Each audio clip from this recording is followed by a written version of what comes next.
Holly Christensen loves to garden.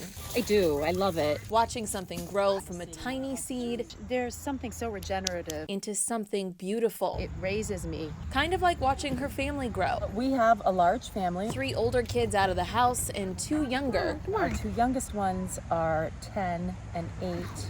The youngest being Lyra. She's the light of my life. There's a few things you need to know about Lyra. She works hard on everything. Yes, she's a trooper, but also she loves headbands, Peppa the Pig, and Max and Ruby. Max and Ruby. Come on. She also happens to have Down syndrome. One more thing. You almost didn't know what your purpose was in life until you had a child with Down syndrome. Push. She is extremely loved by her family, who all say there's just something about her. They can't quite explain it.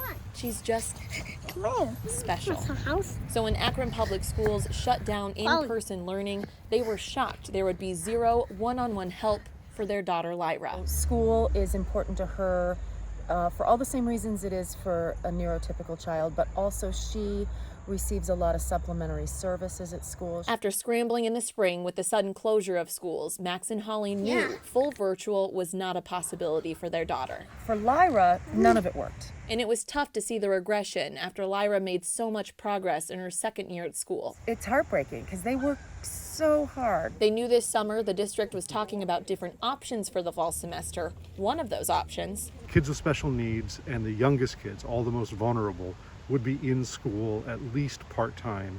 And that seemed to make some sense. Yeah.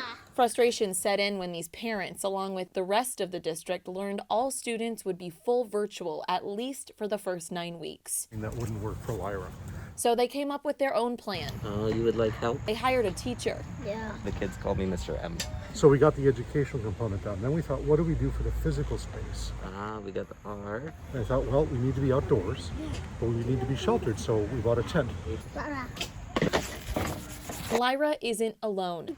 Max and Holly want other parents to know there's room for your student as well. We'd be happy to have other students, and if needed, I would happily get another tent and put it up next to this one. This family understands some parents and teachers aren't comfortable with everyone going back to school yet. We're not saying that you have to go to an all-or-nothing model. However, they expect more work to be done for the most vulnerable kids. We shouldn't have to put a tent in our backyard and hire a teacher to help Lyra. But they're asking for a model that can accommodate Lyra And that's what the school district needs to provide. and students just like her. Kamady Rudd, Spectrum News.